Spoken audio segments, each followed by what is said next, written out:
This is the classic Assassin's Creed game for me. It checks all the boxes. Got the cool gimmick and the pirates, check. Janky controls that are sometimes fluid and awesome, and other times want to make you quit the game forever, check.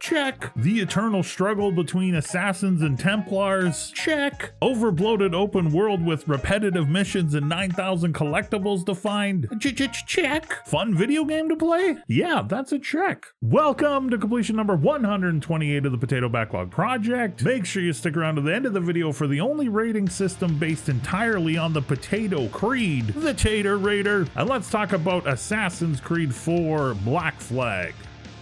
Released all the way back in 2013, this is the 6th mainline entry into the Assassin's Creed series. After Black Flag released as Assassin's Creed 4, Ubisoft would drop the number from the title of the games that would follow. There is a ton of content packed into Black Flag, and a ton of stuff I won't touch on in this video. There was a multiplayer aspect to the game which I wasn't able to experience. There's a slew of DLC content, including Freedom Cry, which eventually released as a standalone purchase, as well as DLC included in Black Flag Season Pass. Ubisoft was in their peak bloated up and pack absolutely everything you can into it era, and it shows. Even though Black Flag is full of bloated filler chase quest content and a ton of collect 'em all side quests, the core game and mainline story is super strong. The pirate theme and Kenway character present an incredible gameplay experience that absolutely holds up 12 years later. Kenway starts out as a very selfish man, interested in riches and the free life of a pirate. He even loses his wife over the pull to the life he thinks will make him and her happy. The events of the game, people he meets, experiences he goes through, has him realize he can be a part of something so much more. It's a great arc that didn't feel rushed, it was executed well, and I enjoyed that aspect of the game a lot. If you are unfamiliar with Assassin's Creed games, the long and short of it is, you are a person in present times experiencing these characters' memories through technology called an animus. The animus relies on DNA from the past or ancestors of past people to accomplish this. It's absolutely batshit crazy, but it's a super cool concept for a video game. Everything outside of the Kenway memories, however, is not executed that well in Black Flag. When you're outside the animus, you're in a first-person view, you're super slow, and these sections of the game are boring. They scatter in some hacking mini games, and there's a narrative at play, but the sequences are so spread out, it's hard to care about them at all. I spent 25 to 30 hours with Black Flag, and I would go days between one of these sequences and not even remember what happened in the one before it. With all the great stuff packed into the main game, this felt like a throw-in afterthought. There are cool Easter eggs and deep lore references, but for me, if they're gonna make these a part of the game, they should have you be able to exit and enter the animus at will, and then create some sort of rewarding gameplay around that. Make you want to do it. This game doesn't need downtime or intermissions from what it's trying to do. It already has that in the sailing from point to point across the damn ocean. Having played the first two original Assassin's Creed games as well as Origins and Odyssey, the character controls in Black Flag feel like a mixture of somewhere in between those two era of games. My memory of the first two games is rose-colored and awesome, but going back to those games is rough and stiff. Having played Origins and Odyssey more recently, the smoothness of those experiences is still pretty fresh in my mind. Black Flag's controls work.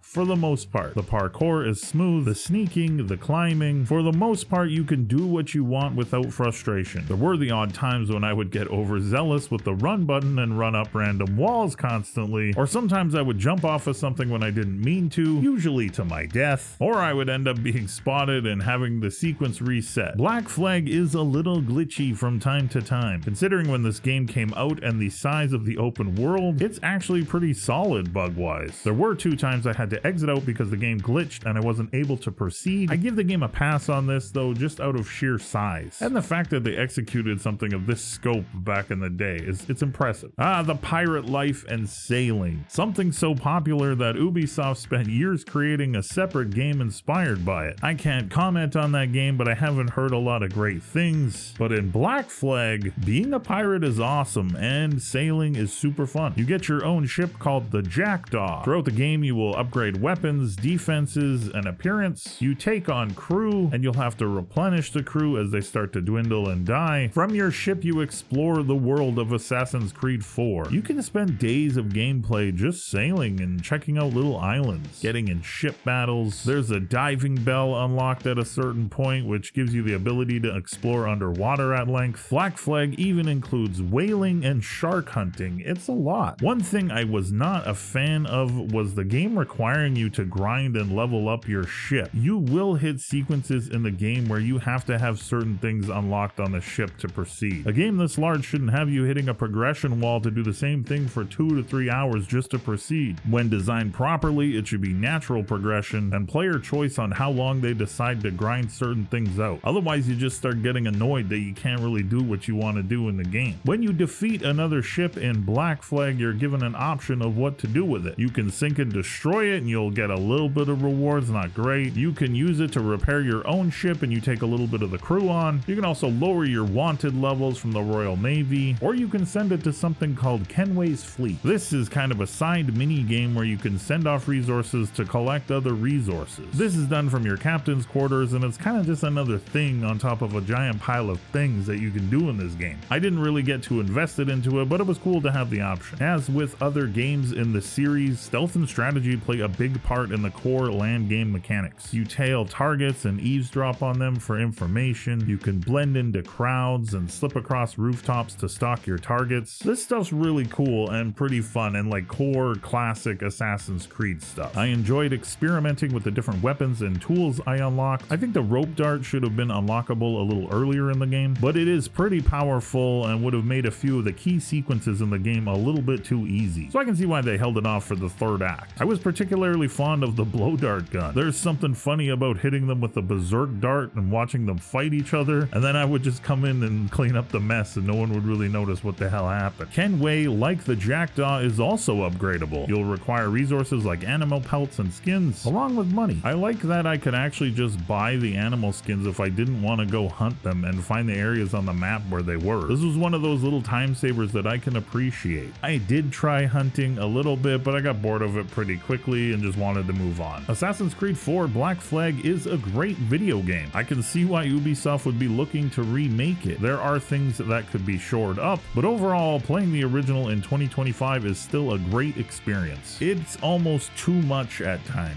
but there is a lot of choice for the player on what to engage with and what to leave on the shores.